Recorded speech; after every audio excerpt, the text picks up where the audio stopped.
var. İndi nə problem var işte, gedib oturuq. Problem Qarabağ idi, onu da həll elədik də. Səbirli ol, sizlə danışmayın. Qardaş, Fərqi nədir söylə danışdınız, mən Qarşılayın, danışdım. səbirli Problem ol. Qarabağ idi, onu da həll elədik, amma siz problemimizi həll eləmişsiniz bizim. Karşılayım, səs uzatma. Biraz yavaşlayın. Ay, baş yedirəcəm mənə, işdirsən mənə. Karşılayım ya, tazətdən Xahişimi açsa saxla. Bir dəqiqə, səbirli ol. Xahişimi açsa Biraz saxla. səbirli Siz ol. nə vəsfəz düzgün icra Bir eləmişsiniz? dəqiqə, Siz nə həddələzi vəsfəz danışma. düzgün Karşılayım, eləmişsiniz? səbirli ol. Deyirəm vəsfəzi nə düzgün dərəcədə icra Sizin nədir eləmişsiniz? müraciətiniz ilə bağlıdır? Müraciətimiz yaşayış, dolana bilmirik. Buyur, keçir araşdıran Ara keçirəm, mən. Neçə dəfə keçirtmirsən məni ora?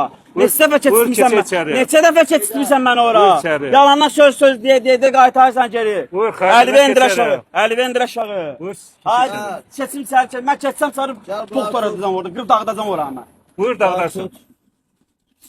Bəssin lan, nə intihar eləyə yala. Hacəttin, buyur, keç içəri, Yox, yox, karşıla. içəridə yox. Mən gedirəm, otururam orada, dilənib. İntihar elə, ayıb ya. Azərbaycan Respublikasının qarşısı gedib pul dilənir xalqı. Utanmırsınız, ölüb yerə girmirsiniz, hakimiyyət. Buyur, zəhmət Siz olmasa məmurlar, keçəcək. siz nəyə baxırsınız? Hara baxırsınız? Təhqir eləmə, buyur, keç içəri. Mən təhqir eləmirəm, mən tənqid edirəm. Tənqid eləmədə haqqım var, Buyur, hüququm keçir var. araşdırarsan. Nə araşdırırsan, ne çəlir?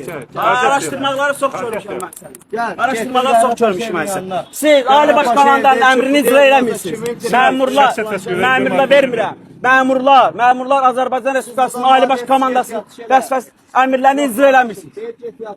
Siz icra eləmirsiniz. Sadık ol. Atam ilə deyə zəhmət olmasa. Elə Sadıqov bəs eləyir. Bir dəqiqə olar, karşıla. Ha nəyə qarşılaşırsan? Buyur, keç Sən içəri. mənə 5 dəfə keçirtmirsən içəri. Var bir şey ortalıqda. Görək müraciətin. Var bir şey ortalıqda. Burada Var bir şey ortalıqda. Buyur, keç içəri. Ara seçime içeri. Lazım Var şartlar yok geliyor. nerede benzin töküm ben burada yandırsam onu da neynəsə. Baş o baş döyecek. Yerən baş o baş döyecek. Ha baş o baş döyecek. Biraz səbirli ol cənab. Ha nə səbirli olum mənə?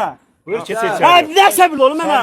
25 də polis qabağı siz qabağımıza. Polis sesi Ayıblar demiyor. Azərbaycan qarşısında polis qabağa qoysalar. Tutanmışsalar. Bir dəqiqə olar. Ayıblar sizin üçün. Polis sənə heç nə demir, Ha sənə polis çubuq nə verir. istədi bax ki, mən bir daha tartışacağım polisdən töküləcək bura. Tökülməyəcəksiniz. Əlimizə silah verən dövlət qandalı vurub sərətəsi dövlətdir. Siz beləsiniz. Siz beləsiniz. Qardaşım, yox, yox, yox. Siz Ali Baş Komandan prezident əmirlərini müraciətin icra nəyindən eləmirsiniz. aldı? Sağ ol. Yaşamaq işə bilmirəm. Buyur, keç Yaşaya içəri. bilmirəm. İşlə kömək eləyər. Nəyə kömək eləsin mənə? İş kömək eləyir. Sol bir təqərəm zırılıb mənim, kontusiya travmam var. Nəyə kömək eləsin mənə? İşlə bağlı kömək eləyər. Müraciətin bir dəqiqə. Ayıb da sizsə. Elə şey oldu. Ayıb da sizsə. Gedək sən işlə kömək eləyər. Ayıb da sizsə. Nə Nazir edirsən? hara baxın. Nazir hara baxın. Hani en nazir? Buyur, keç Sahil içəri. babayım hanı?